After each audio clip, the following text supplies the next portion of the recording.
여러분 안녕하십니까? 주말 잘 보내고 계십니까? 요즘에 여기민에 대한 관심이 많이 높아지면서 "한국에 오면 내가 무슨 일을 할 수 있을까? 한국 가면 짭을 잡기는 쉽습니까?" 라는 질문을 많이 받습니다.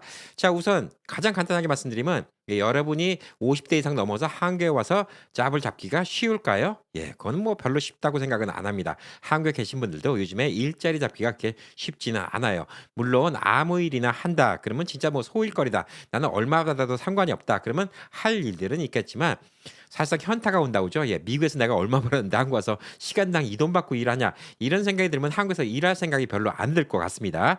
자, 그래서 제가 1년 전에 미군 부대 취직한 얘기를 해 드렸는데 많은 분들이 관심이 많았죠. 미국 시민권자 이런 분들이 많이 유리한데 미국 직장은 뭐 미국에서 미국 직장을 가 보신 분들은 알겠지만 쉽사리 뭐 미국 직장이 오늘 인터뷰했으니까 일 주일 있다 뽑겠다 뭐 이런 곳이 아닙니다. 예.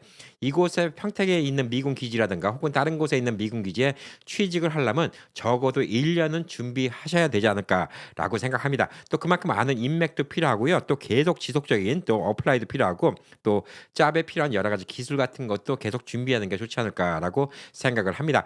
자, 그래서 미군 부대에 일하면 사실상 진짜 좋아요. 왜냐하면 미국의 소셜 연금도 따박따박 쌓이죠. 세금도 미국에다 내죠. 그다음에 미국의 혜택 트라이케어 보험도 다 받죠. 그다음에 월급도 미국 기준으로 받기 때문에 한국 기준으로 보면 월급도 꽤 세죠. 여러 가지로 좋습니다. 그다음에 미국 노는 날 다 놀죠. 그러니까 얼마나 좋겠어요. 미군 부대에 일하는 것만큼 좋은 게 없습니다. 게다가 또 미군은 또 오래 일하면 또 펜션도 좋잖아요. 자, 이게 가장 꿈의 직장이다 이렇게 볼 수가 있는데 그 외에는 50대 이상의 분들이 한국 와서 일할 수 있는 게 뭐가 있을까? 제가 이제 한국 와서 쭉 지켜보니까 50대 이상의 남성이 일할 데가 별로 없어요. 뭐 여러분이 뭐 특별한 기술을 갖고 있고 뭐 대기업 임원이라든가 뭐 스카우트에서 오는 거 이상은 50대 이상 돼 갖고 여러분이 특별히 일할 수 있는 게 없습니다. 서글프죠. 예. 소위 말하는 이제 아파트 수의를 한다. 그럼 진짜 서글픈 겁니다. 예. 꼬박꼬박 젊은 상태에서 인사해야 되고 뭐 수의만 하고 끝나는 것도 아닙니다. 아파트 주변 청소도 해야 되고 주차도 해야 되고 뭐 여러 가지 할 일이 많습니다. 몸도 피곤하고 또 대접받는 것도 그렇고 힘들죠. 여성분들 같은 경우는 이제 뭐 식당, 예, 식당도 이제 아줌마들 일하는 이모님들 일하는 식당, 예, 이런 데 일하면 뭐 월급이 어떤 때는 보면 월급만 보면 생각보다 많이 주네. 300만 원 뭐 이렇게 350만 원 예. 이렇게 뭐 나와 있는 데도 있는데 막상 보잖아요. 그러면 하루에 12시간 시간 근무, 주 6일 근무 뭐 이런 거예요. 진짜 힘들어요. 그러니까 이제 점심때 뭐 바쁘고 나서 쪼끔 잠깐 쉬고 밥 먹고 계속 12시간 시간씩 붙어 있어야 되는 겁니다. 자, 그러니까 남의 집 일하는 게 쉽지 않죠. 서럽기도 하고요. 그래서 요즘에 이제 50대 부부들이 이제 뭘 많이 하냐. 프랜차이즈 식당을 많이 합니다. 뭐 치킨집도 하고 무슨 프랜차이즈 짬뽕집도 하고 뭐 이런 걸 하는데 솔직히 이게 그렇게 돈을 많이 벌지 못해요. 잘 된 데는 돈 버는데 이게 어떤 곳은 보면 평균적으로 부부가 같이 치킨집 해 갖고 한 달에 500만 원 벌기가 힘들어요. 그러니까 한 사람당 인건비가 250만 원 나오기도 힘들어요. 3,400만 원 번 집도 뭐 부지기수입니다. 그마저라도 되면 다행인데 그것도 못해서 망하는 치킨집도 수두룩해요. 제가 이곳에 평택에 와서도 벌써 망한 치킨집만 몇 개를 봤어요. 커피숍? 예, 더 안 됩니다. 예, 커피숍도 힘들어요. 그러니까 특히 뭐 미국에서 살다가 혹은 다른 나라 살다가 한국 오신 분들 비즈니스 하신다? 뜯어 말려요. 한국에 계신 분들도 망하는데 아니 한국 물정도 모르는 사람들이 어떻게 한국 와서 성공하겠다고 비즈니스 하십니까? 뜯어 말립니다. 제일 좋은 거는 미국에서 돈 벌어서 한국에서 쓰는 겁니다. 자, 근데 미국에서 돈 버는 게 없어요. 어떡하죠? 전 제일 이상적인 게 미국의 부동산 같은 거 하셔 갖고 뭐 임대 같은 거 주시고 따박따박 한국에 요즘 같은 물가로는 제가 봤을 때 한 3천 불만 있어도 괜찮아요. 예. 3천 불이면 한 450만 원 돈? 예. 한 400 몇십만 원 돈인데 50대 이상 부부가 400만 원 이상 쓰면 괜찮아요. 한국 평균치를 넘어가는 겁니다. 이게 지방 도시에서는 더더욱 괜찮아요. 솔직히 그 정도면 중간중간 골프도 치시고 여행도 가시고 할 수 있습니다. 뭐 이 돈도 또 서울 가시면 또 모자랄 수도 있어요. 그렇지만 뭐 지역별로 뭐 서울이 한국의 대표를 하는 게 아니기 때문에 제가 말씀드리는 거는 뭐 여러분이 웬만한 곳에 사신다. 한국의 평균적으로 은퇴한 부부들의 원하는 수입은 370만 원 이상 된다고 합니다. 근데 현실적으로 이들이 평균적으로 쓰는 돈은 170만 원밖에 안 된대요. 그러니까 여러분이 한 350만 원, 400만 원, 예, 한 3천 불 갖고 오면 400만 원 넘어가죠. 한국 50대 이상 뭐 그러니까 60대 이상 예 은퇴하신 분들이 '난 이 돈만 있으면 나는 은퇴하고 잘 살 것 같아.'라고 생각하는 돈을 여러분이 벌어들일 수 있는 거예요. 그러니까 미국에서 따박따박 3천 불이 들어올 수 있는 것만 있다. 뭐 여러 가지가 있겠죠. 뭐 예를 들어서 뭐 주식 배당금을 받을 수도 있고요. 아니면 뭐 건물을 사 갖고 건물 렌트비를 받을 수 있고 여러 가지가 있을 수가 있는데 만약에 이제 그게 있는데 그게 좀 부족하다. '난 한국에서 소일거리를 하고 싶다.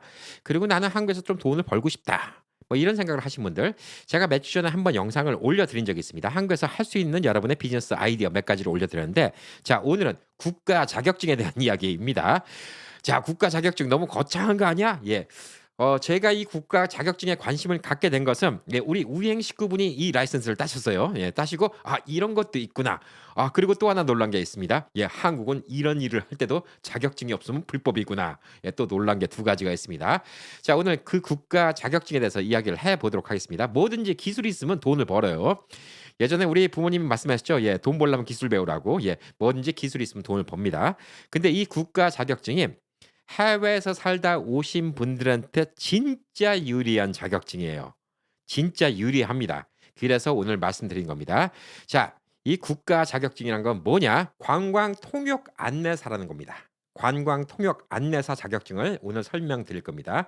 자, 그냥 국내 관광 안내사가 있습니다. 예, 그건 국내 관광 가이드예요. 그러니까 국내 관광 가이드 라이선스인데 이걸 말씀드린 게 아니에요.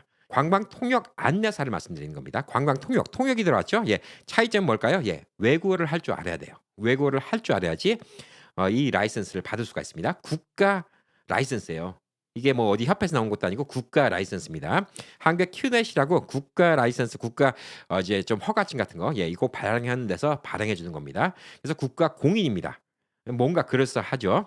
자, 그리고 여러분이 지금 뭐 미국뿐만 아닙니다. 예, 여러분이 다른 나라에 계신데 제가 지금부터 말씀드리는 12개 언어를 하실 수 있잖아요. 예, 그러면 이걸 신청하실 수가 있습니다. 시험을 볼 수 있는 자격이 되는 거죠. 자, 우선 아시아에서는 일본어나 중국어를 잘하시는 분, 예, 일본의 우리 교민분들 중에서도 우리 우행 식구들 계시죠? 예, 일본어 난 잘하는데 저번에 어떤 분이 리플 달아주셨어. 난 일본에 사는데 남편이 이제 사별하고 나서 저 한국에 살고 싶은데 예, 이런 분들 좋습니다. 일본 평생 사셨어요. 일본어 잘하시죠? 가능합니다. 중국어 잘하시죠? 가능합니다.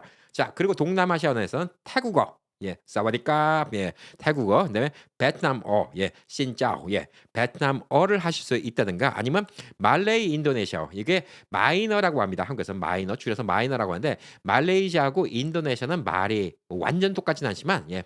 똑같이 해요. 예. 그래서 마이너를 할 수 있는 분. 아빠까발 예. 아빠까발이 안녕하세요입니다. 저는 다 하네. 그러고 보니까 예. 고니치와 니하오 예. 그다음에 사와디캅 그다음에 신짜오 그다음에 아빠까발 예. 저 5개국어 했습니다. 자, 그다음에 이제 서구권 언어. 영어 포함되어 있죠. 독일어, 예, 영어, 하이, 예, 하와이어, 독일어, 예, 구텐탁, 구텐 알게 모르겐, 예, 프랑스어, 봉슈, 예, 그다음에 스페인어, 올라, 그딸, 예, 그다음에 러시아어, 러시아는 모릅니다. 이놈의 시키, 나쁜 놈의 시키, 예, 이탈리아어, 예, 이런 걸 할 수 있는 분들도 포함됩니다. 그리고 중동 언어 중에서 아랍어. 그러니까 총 12개 언어입니다. 이 12개 언어를 하실 수 있는 분들은 우선 언어 장벽에서 이 언어가 제일 중요하거든요. 예, 언어 장벽을 통과할 수가 있습니다. 그러니까 여러분이 뭐 태국에 살다 오셨다. 난 태국어를 어느 정도 합니다. 뭐 영어를 합니다. 독일어를 합니다. 프랑스어를 합니다. 스페인어를 합니다. 아랍어를 합니다. 그러면 신청해 보실 만한 거다. 이렇게 좀 볼 수가 있는 것이죠. 자, 그러면 이걸 갖고 돈을 많이 벌 수가 있습니까? 예, 돈 버는 방법은 여러 가지가 있습니다. 뭐 회사에 취직하는 방법도 있고요. 관광회사에 취직하는 방법도 있고 프리랜서를 하는 방법도 있는데 제가 이거에 대해서 좀 관심이 가서 많은 실제 이런 일을 하시는 분들 유튜브도 찾아보고 또 신라도 찾아보고 그러는데 뭐 회사에 들어가서는 처음에 뭐 200만 원, 뭐 250만 원 뭐 이렇게 받는데 나중에 좀 이제 인맥도 쌓이고 혹은 또 본인이 스스로 홍보할 수 있는 이런 방법들이 생기면 나중에 프리랜서를 하면 여름 성수기 때 같은 데는 뭐 700-800만 원도 벌고 또 비성수기 때는 뭐 200-300만 원 벌고 뭐 이런 식으로 해 갖고 평균적으로 한 400-500만 원 번다. 이런 분들도 많이 계시더라고요. 그리고 이게 무엇보다 좋은 게 뭔지 아십니까? 첫째, 학력 무관. 한국에서 국조리라도 상관없습니다. 영어 하실 수 있어요? 예. 한국에서 예, 국조리라도 상관없어요. 학력 무관, 나이 무관. 예, 여러분이 70세든 80세든 상관없습니다. 나이 무관. 그리고 정년이 없어요. 정년. 예. 언제 리타이어 하나? 예, 이건 정년 퇴직 나이가 없습니다. 그러니까 얼마나 좋아. 미국에서 살다가 이제 여기민 오셨어요. 한국에서 관광 통역 안내사를 한다? 야, 이거는 뭐 꿈의 직장이라고 볼 수가 있습니다. 자, 많은 분들이 이제 그런 상상을 하시는 경우가 있어요. 한국에 와서 내가 영어를 하니까 한국에서 애들 영어 가르치는 거 뭐 이런 일 같은 거 하면 어떨까라고 생각하시는 분들이 있는데 이게 가능은 하지만 현실적으로 뭐가 문제가 있냐? 제가 이제 다니고 있는 스킨케어 원장님이 스킨케어 병원 안에 피아노가 있어요. 그래서 "피아노를 치십니까?" 하고 여쭤봤더니 그전에는 피아노 선생님이셨대요. 근데 본인이 이제 연세가 좀 드시면서 학부모들이 딸 나이고 그다음에 가르치는 아이들이 이제 그 뭐 그 손녀, 손주 이런 나이이기 때문에 이제 엄마들이 기피를 한대요. 왜냐하면 선생님의 이제 연세가 너무 많으니까 기피를 할 수밖에 없대. 그래서 본인이 이제 스킨케어를 시작하셨다 뭐 그런 얘기를 하셨어요. 아 한국은 이 나이 문화가 있기 때문에 이런 정년 그러니까 법으로 정해지지 않았지만도 피아노 선생님 하는데도 나이가 들면 '이제 못하는구나.' 이런 걸 좀 느낀 거죠.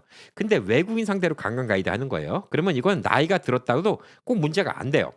자 그리고 오히려 나이가 들은 가이드가 필요한 경우도 있어요. 어느 관광 회사에서 뭐 50 대에 있는 사람들이 주로 손님으로 와.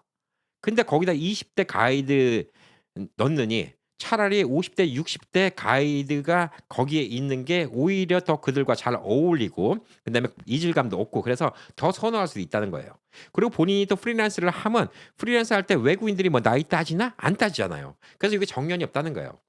이게 진짜 꿈의 직장이지. 얼마나 좋아요. 여러분 그냥 힘 닿을 때까지 할 수 있는 거예요. 그리고 제가 요걸 보니까 좋은 거 몇 가지가 더 있더라고요.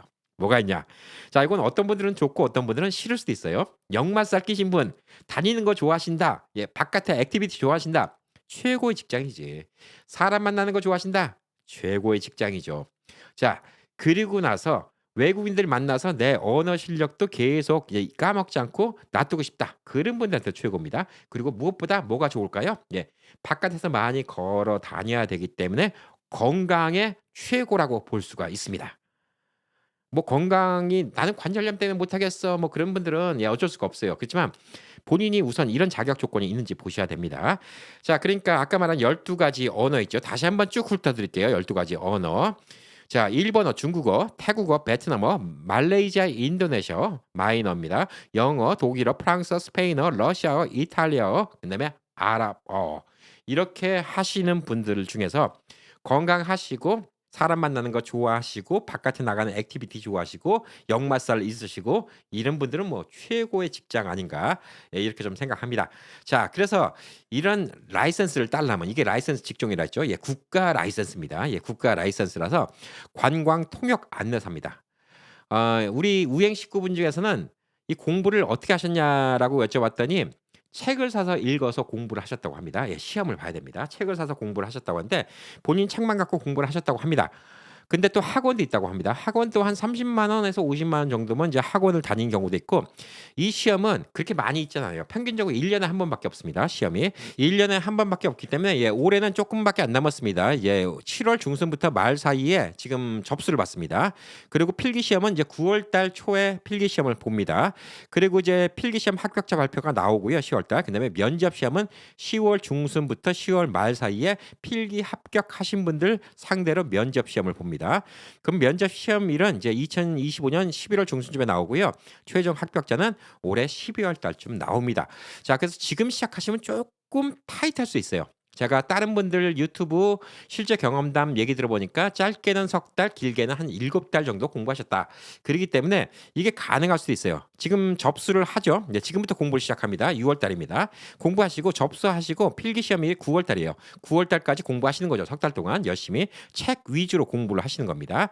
자, 그래서 만약에 필기 시험을 합격했다. 예, 그럼 면접 시험을 보시면 됩니다. 면접 시험만 통과하면 올해 말부터 라이선스가 나온다. 이렇게 좀 볼 수가 있습니다. 자, 그러면 이제 어떤 시험을 보냐? 야, 시험에 갑자기 막 떠드는 분들이 있을 거예요. 자, 시험이 기본적으로 언어 시험을 봐야 되겠죠. 외국어 할 수 있는 능력이 되는지 언어 시험을 보겠죠. 이게 관광 통역 안내사잖아요. 통역을 할 수 있는 능력이 되는지 이걸 보겠죠. 자, 첫 번째 공인 어학 성적 제출을 해야 됩니다. 공인 어학 성적 제출. 이게 뭐냐면요. 시험 보기 전에 어느 정도 네가 영어든 일본어든 중국어든 할 수 있다는 그 증거를 제출해야 돼요. 그러니까 뭐 한마디도 못하는데 시험부터 보게 해 주지는 않는다는 얘기죠. 그럼 여기서부터 '어 어떡하지?' 이런 생각이 듭니다. 예를 들어서 토익 760 점, 그다음에 토플, 그다음에 GTAFT, 그다음에 플렉스 뭐 여러 가지가 있어요. 일본어도 JPT, 그다음에 중국어도 HSK 뭐 이런 거 좀 들은 적이 있었거든요. 예 중국어 자격증 시험, 일본어 자격증 시험. 근데 이거는요.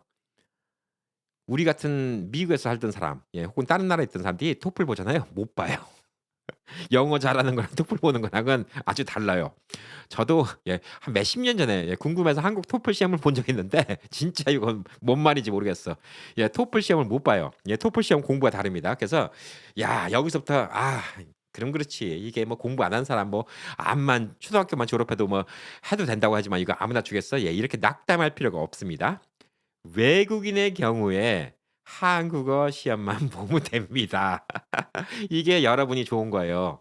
외국인 여러분이 이거는 제가 정확히 모르겠지만 복수 국적을 받으면 안 될 수도 있어요. 왜? 복수 국적은 한국 국적이니까.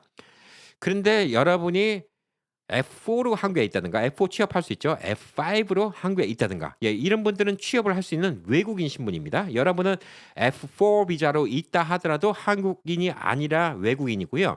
그게 뭐 일본에서 오셨으면 일본인, 그다음에 캐나다에서 오셨으면 캐나다인입니다.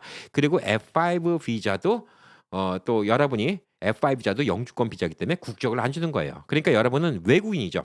그러면 뭐냐? 한국어 시험만 보면 돼요. 한국어 시험은 뭐냐면 토픽 4급 이상 취등 시 해당 외국어 시험 면제입니다. 그래서 여러분은 이런 이제 미리 공인 어학 성적 제출 요걸 할 필요가 없어요.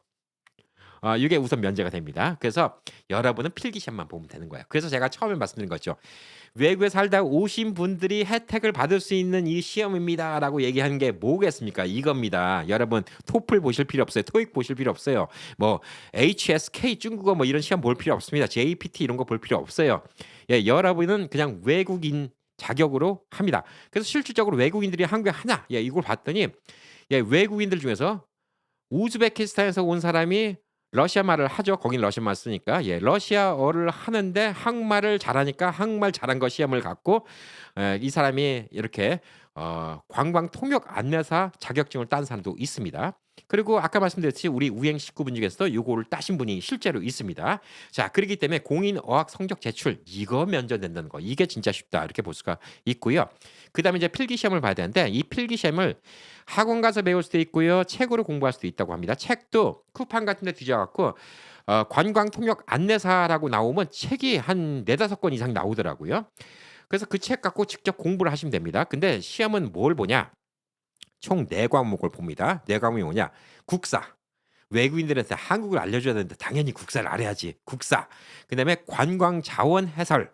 그다음에 관광 법규. 법을 지키면서 우리가 또 관광 가이드 해야 되니까. 그다음에 관광학 개론.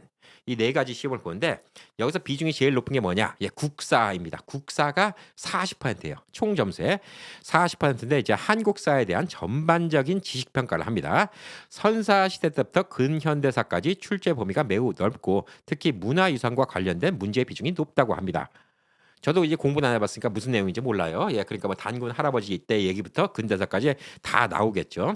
자, 그다음에 관광 자원 해설입니다. 이건 뭐냐면 외국인들이 구경할 만한 이제 한국의 관광 자원들 여기에 대한 설명입니다. 한국의 주요 관광지, 세계 문화유산 뭐 이런 거 설명할 줄 알아야죠. 안동 하회마을이 어쩌고, 경복궁이 어쩌고, 경희궁이 어쩌고 뭐 이런 얘기를 할 수 있어야 됩니다. 자, 그래서 세계 문화유산, 국립공원, 그다음에 또 한국에 있는 축제, 이런 관광 자원에 대해서 설명을 할 수 있는 시험이 20%입니다. 그다음에 관광법규는 뭐냐면 기본적으로 관광기본법이 있고요. 관광진흥법이 있고요. 관광진흥개발기금법이 있고 국제회의 산업 육성에 관한 법률 등 뭐 하여튼 복잡합니다. 이런 것들이 있다고 합니다. 외워야지 뭐 어떻게 할 수 없죠. 근데 마지막 관광학개론은 관광의 역사, 관광학의 행동, 관광산업의 구조 등 관광학에 대한 기초 이론 지식을 평가받는다고 합니다. 자, 근데 이 시험 중에서 이게 또 재밌는 게 뭐냐면 한국에서 관광학과 나왔잖아요. 대학교를. 관광학과 나왔으면 되게 또 면제된다고 합니다. 시험. 그중에 3개가 면제가 된대요. 근데 관광학과 나오신 분들은 아마 거의 없지 않으실까? 왜냐면 예전에 80년대는 한국에 관광학과가 없었던 걸로 알고 있었거든요. 그래서 관광학과를 나왔으면 이게 면제된다는데 이거는 뭐 우리 교민분들한테는 별로 적용되지는 않는 것 같고 우리는 뭐 진짜 이득을 받잖아요. 외국인 자격을 해갖고 외국어 기본 시험을 갖다 볼 필요가 없어요. 바로 필기 시험을 볼 수 있는 자격이 된다는 거 이게 좋지 않을까. 그래서 이거는 책으로 열심히 공부를 하면 될 것 같아요. 근데 여기서 중요한 건 뭐냐? 국사가 40%이기 때문에 국사를 잘 보면 돼요. 국사를 80점 이상만 보면 나머지를 그냥 기본치만 해도 통과가 될 수 있다는 거예요. 자, 기준은 뭐냐? 모든 시험 점수가 60점 이상이 돼야 되고요. 그다음에 매 과목이 40점 이상 돼야 됩니다. 그래서 국사를 이제 40% 이제 지분을 주기 때문에 여기서 이제 한 80 점만 받고 나머지 관광 자원 해설이 20% 인데 여기서 40점 받고 근데 관광 법규도 40점 받고 관광학 배론도 40 점만 받으면 60점 이상 나옵니다. 그래서 "국사가 제일 중요하다." 이렇게 좀 얘기를 하고 있습니다. 자 필기 시험에 합격했잖아요. 그러면 인터뷰에서 떨어진다 하더라도 또 그다음에 필기 시험이 면제됩니다. 예 그렇기 때문에 필기 시험에 합격한 자는 다음에 한 회에 따라서 필기 시험이 면제된다고 합니다. 자 그래서 관광 분야 학과를 졸업했거나 2년 이상 관광 업무에 종사한 경력이 있는 경우 관광법규, 관광학 개론 두 과목을 면제받을 수 있습니다. 세 개가 아니라 두 가지만 면제를 받는군요. 예 관광법규, 관광학 개론 이게 두 가지 시험만 면제를 받는다고 합니다. 그러니까 국사, 한국의 역사하고요. 한국의 주요 관광지에 대해서 딸딸딸 외우면 된다. 이렇게 볼 수가 있습니다. 자 그리고 이제 아까 말씀드렸듯이 한 달 정도 또 텀이 있습니다. 예 합격자 발표하고 또 그다음에 면접 시험을 보는데 면접은 한 10 분에서부터 한 15분 정도 면접관 2-3 인과 함께 본인의 스페셜티 있는 언어와 함께 뭐 한국어와 그 언어로 함께 해 갖고 질의응답 형식으로 진행된다고 합니다. 뭐 물어보겠죠. 예 여기서 뭐 예를 들어서 뭐 "경복궁은 언제 지어졌습니까?" 뭐 이런 거 같은 거 물어보겠죠. 예. 그다음에 뭐 "한국은 언제 해방이 됐습니까?" 뭐 "한국은 뭐 언제 뭐 고조선이 설립됐습니까?" 뭐 이런 같은 걸 뭐 물어보지 않을까요? 예. 이런 같은 거를 이제 외국어와 번갈아 사용하면서 질문과 답변이 이루어진다고 합니다. 자 이렇게 인터뷰를 하면서 뭘 보냐? 이 사람의 국가관을 보는 거예요. 진짜 한국을 자랑스럽게 얘기하는 건가? 예. 근데 사명감. '난 진짜 이 일을 갖다 외국인들한테 우리 한국의 아름다움을 알리고 싶어.' 막 이런 게 뿜뿜 뿜어져 나오나 뭐 이런 같은 거. 이거 자세를 우선 본다고 합니다. 그리고 전문 지식 이게 얼마큼 있는가.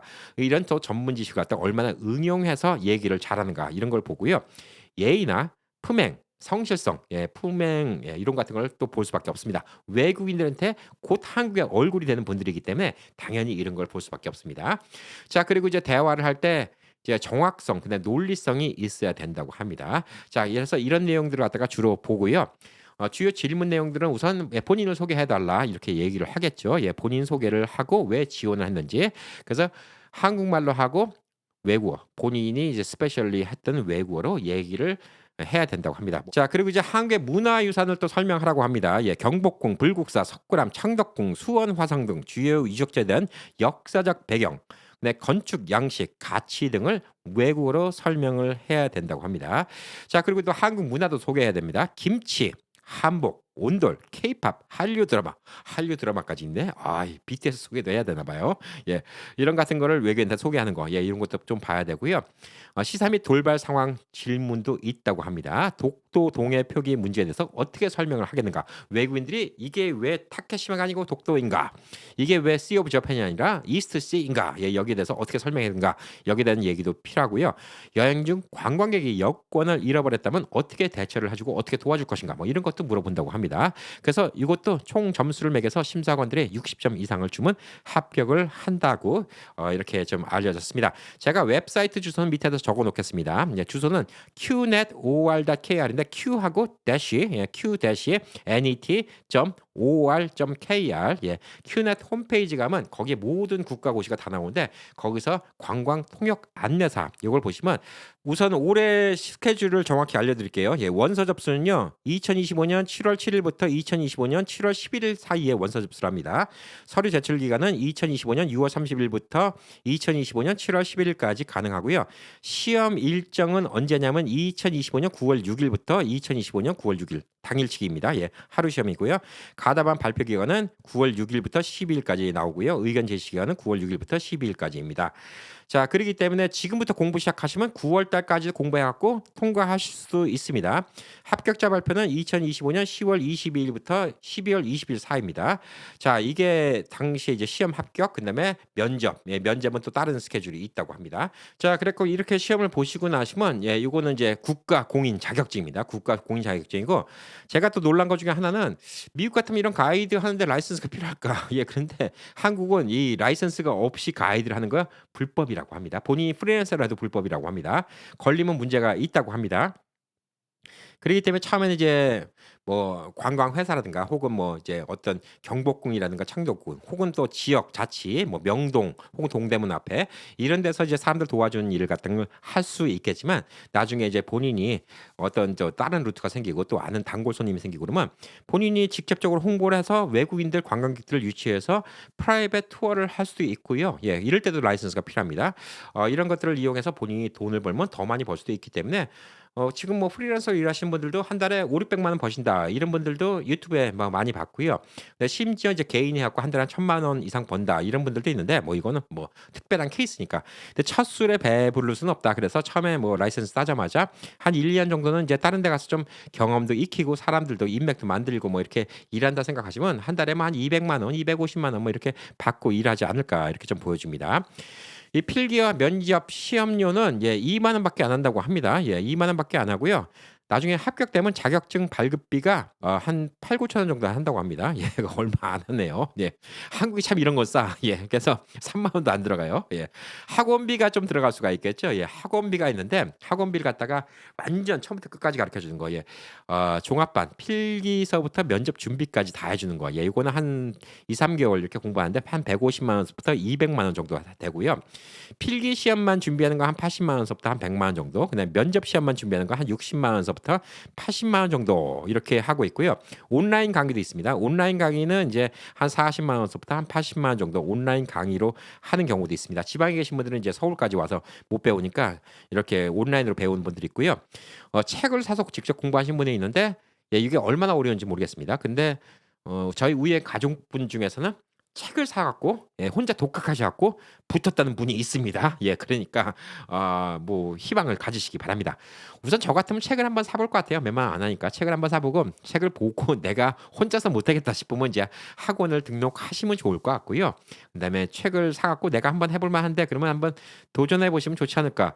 요거 있으면 언제든지 게다가 이게 1년 내내 일할 필요도 없잖아요. 나중에 프리랜서로 일하면 그냥 여름에 성수기 때 뭐 외국인들 많이 오는 성수기 때 그때만 몇 달 일하고 나머지는 또 여러분이 또 편하게 쉬실 수 있고 여행 다닐 수도 있고 그다음에 또 쉬엄쉬엄 할 수도 있기 때문에 외국에 살다가 한국으로 들어오셨고 F4 비자, F5 비자 받으신 분들은 가장 좋은 짭 중에 하나가 아닐까 이런 생각을 합니다.